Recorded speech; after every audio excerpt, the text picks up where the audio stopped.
Hello, girls. All are fine? Good. Take care of yourself, children. Children, in the previous session, we have discussed about Gautam Buddha, his teachings, why they were said that the teachings which are given can be followed by many people. Of course, they were followed by the people who were from the different sets of the society. Gautam Buddha की शिक्षाओं के बारे में पढ़ा और वे शिक्षाएं इतनी आकर्षक थी कि उसमें समाज के हर वर्ग के लोग उनके संग में शामिल थे या उनकी शिक्षाओं को उन्होंने अपने जीवन में प्रैक्टिस किया. And we had also discussed about the followers. Gautam Buddha के अनुयायियों के बारे में पढ़ा कि किस प्रकार बढ़ते हुए अनुयायियों के कारण गौतम बुद्ध ने एक संघ बनाया जहां पहले केवल पुरुषों की सदस्यता ही अलाउड थी, बट उनके प्रिय शिष्य आनंद के कन्विंस करने पर स्त्रियों को भी संघों में प्रवेश मिला.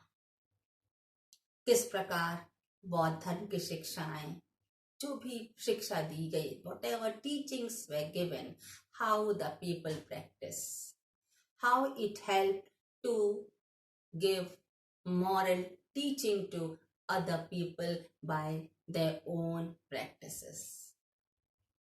And even at the starting of the chapter, one of the topic was glimpse of Sanchi. Sanchi की झलक से रिलेटेड भी हमारा पहला विषय था जब ये लेसन स्टार्ट हुआ था. So related to that only, our today's seventh topic is stoops. In this we will be discussing about the stoops. आज का टॉपिक है stoops. Children, if we speak about the Buddhist ideas, the practices, अगर हम बौद्ध धर्म के शिक्षाओं के बारे में मालूम करें, कैसे बौद्ध धर्म का विस्तार हुआ, तो कई लोगों की भूमिकाएं हैं. और you can say it was not only limited to dialogues and traditions. ये संवाद और तर्क वितर्क तक ही बुद्ध ग्रंथों में सीमित नहीं रहे, but it was interacted to sacred places also. केवल बौद्ध ग्रंथों में ही ये सीमित नहीं रहे, बल्कि अन्य कई रूपों में भी, खासकर स्तूप बौद्ध धर्म से काफी संबंधित ज्ञान देते हैं. And it is said that from long back people were knowing. If you even ask your grandparents, they too will tell you about the sacred places. So earlier only sacred places were there. For example, there can be a specific tree, a rock, or any natural beauty. कोई प्रकृति का मनमोहक रूप हो, चट्टान हो, कोई भी एक ऐसा स्थान जिसे लोग पवित्र मानते हैं, और जहाँ छोटी सी एक वेदी पहले बना दी जाती थी और उसे हम चैत्य कहते थे. So that sacred place was attached with a small shrine which is described as chaitya. And children, in Buddhist text many chaityas are explained. बौद्ध ग्रंथों में हमें कई चैत्यों के बारे में पढ़ने को मिलता है. Example, Lumbini, which is said as the birthplace of Gautam Buddha. Bodh Gaya, where he was enlightened. Bodh Gaya में उन्हें ज्ञान प्राप्त हुआ. सारनाथ, जहां उन्होंने प्रथम उपदेश दिया, where he had given his first sermon. And Kushinagar, we of course know where Gautam Buddha attained nirvana. Kushinagar, जहां गौतम बुद्ध को निर्वाण की प्राप्ति हुई. So all these places are known as sacred place. ये पवित्र स्थल के रूप में जाने जाते हैं. Even if we speak about Ashoka, of course, he did a lot to expand the teaching of Buddhism. So once he had visited to Lumbini, which is a sacred place or a birthplace of Gautam Buddha. There what did he do? He erected a pillar for the mark of his visit. ये वहां गए, वहां इन्होंने एक स्तंभ बनाया जिससे ये जान जाए आने वाली पीढ़ी कि गौतम बुद्ध के इस जन्मस्थली पर अशोक भी आए थे, अशोक ने भी इस जन्मस्थली का दर्शन किया था. So related to this, first subtopic is why were stupas built?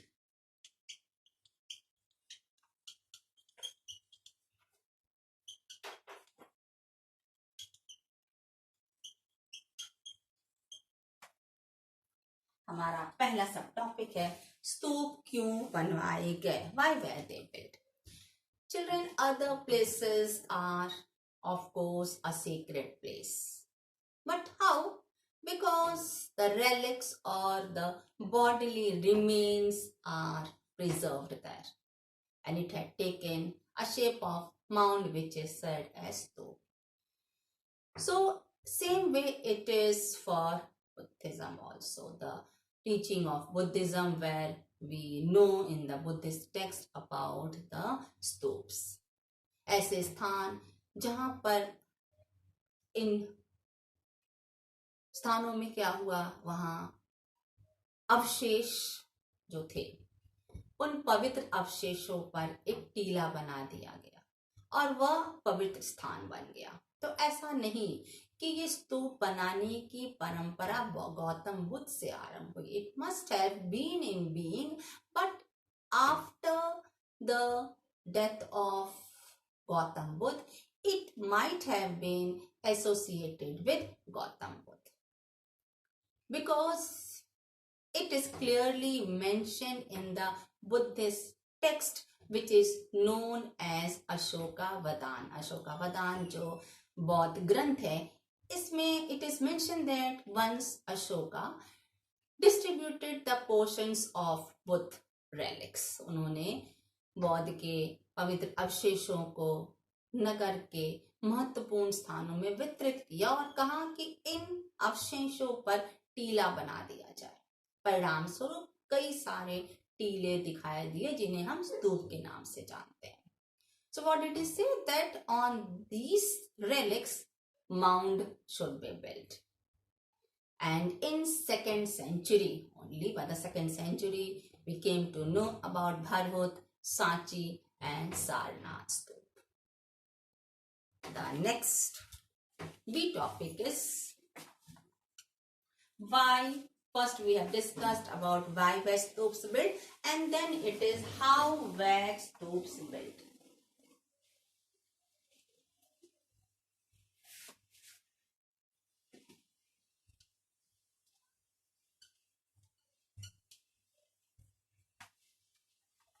इन स्तूपों का निर्माण कैसे किया गया, इस टॉपिक में हम अर्थ से संबंधित पढ़ेंगे कि क्या योगदान किसका था, धन कहां से मिला जिनसे ये स्तूप बनवाए गए. First we can discuss about the donations. Donations were given by the people. We can discuss about the Satavahana kings. Satavahana वंश के राजाओं ने काफी धन दान के रूप में दिया, जिससे इन स्तूपों के निर्माण में सहायता मिली. इवन द आइवरी वर्कर्स, जो वर्कर्स हाथी दांत के काम करते थे, because of their support only, one of the gateway of Sanchi is because of their work. They had donated it. Then the third we can say about the men and women, जो स्त्री पुरुष थे, साधारण स्त्री पुरुष थे, समाज में रहने वाले जो लोग थे, उन्होंने भी दान दिया और उस दान में उन्होंने या तो अपना नाम लिखवाया, इसके साथ ही साथ स्थान या फिर अपने व्यवसाय से संबंधित लेखा भी दिया. About that we have already discussed in the previous topic. Then they say that some of the bhikshu and bhikshunis also have given donation. कुछ भिक्षु और भिक्षुनी ने भी दान के रूप में धन दिया और समाज में रहने वाले जो लोग थे उन्होंने अपनी पहचान के साथ दान दिया. और ये सारा वर्णन हमें वहां मिलता है जहां दान देने वाले लोगों का विवरण है. How we have come to know? There is a text where the people who have donated, their details is mentioned in that.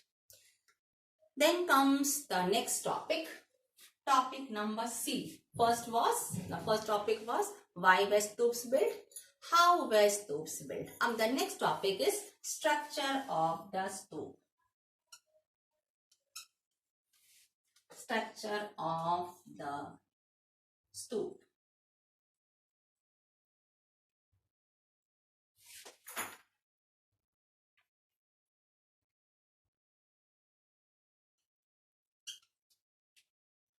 इन स्तूपों का क्या आकार था, इसमें हम पढ़ेंगे।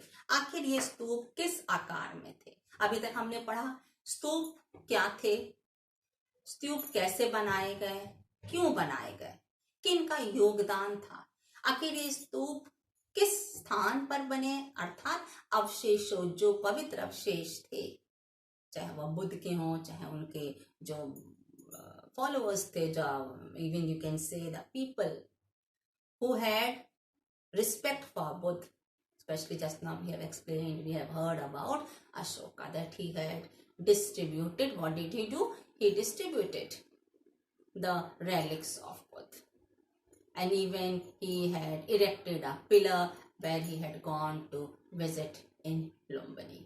So now we should know what was the shape of stoop. स्तूप का आकार किस प्रकार था?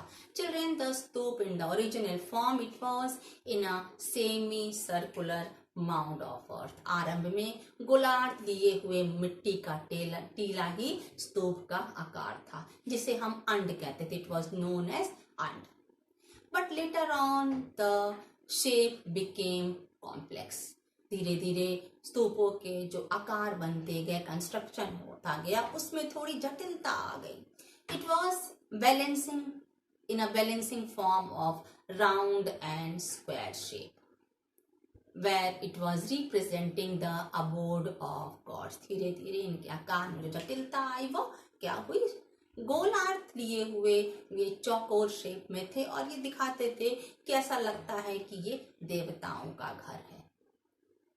And earlier the stoop which was at Sanchi or Bharo, they were just constructed in a plain way. बहुत कहना चाहिए आप एक सामान्य सा शेप दिया गया. But time changed and then it is said that except the stone railing, जो पत्थर की वेदिकाएं थी और तोरण द्वार था, उसके अलावा बाकी सब कुछ बड़ा ही साधारण सा बना हुआ था. And the worshippers, they used to enter through the eastern gateway and they used to walk around the mount. वहां जाते थे, वहां घूमकर देखते थे और there they used to pay the homage. वहां वे जाकर अपनी श्रद्धा प्रकट करते थे. जैसा कि आप जानती हैं, ये एक पवित्र स्थल के रूप में ही माना जाता था, क्योंकि यहाँ अस्थियां या उनके अवशेष या उनके द्वारा इस्तेमाल की जाने वाली वस्तुएं ही थी जिन पर ये टीला बनाया गया था. So they used to go there and they used to pay the homage.